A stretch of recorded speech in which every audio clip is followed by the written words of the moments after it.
Sinabi ko sa'yo kanina that I wanted you to stop. Zay, Now, can you parte just ako stop?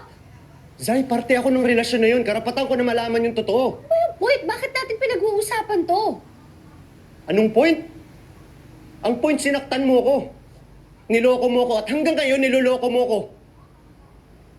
2 taon mo akong pinaniwala na may iba.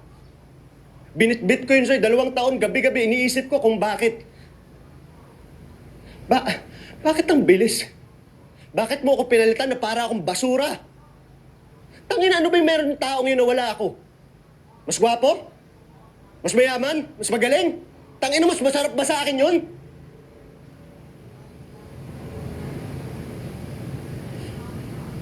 Ina.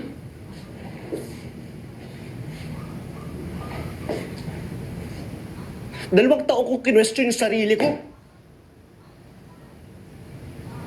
Tangina, araw-araw kitang minumura. Gusto kitang saktan. Gusto kong sirain yung buhay mo.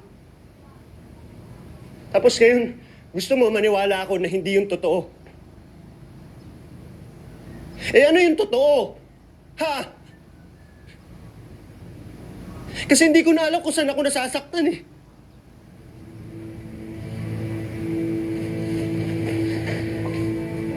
I'm sorry, Juancho. I'm sorry I made you feel that way. Stop saying sorry. Walang kwenta yung sorry mo kung hindi mo sasabihin yung totoo. Ano yung totoo? Bakit mo ko iniwan? Pagkatapos ng lahat ng ginawa ko sa'yo, yun lang. Sinundan pa kita sa Maynila kahit mahirap. Decision mo yun! Nagtayo ako ng restaurant para sa'yo, para makasabay. Tinutulungan lang kita! Tinutulungan? Tangay na tulong tawag mo doon. Lumulubog ako, iniwanan mo ko.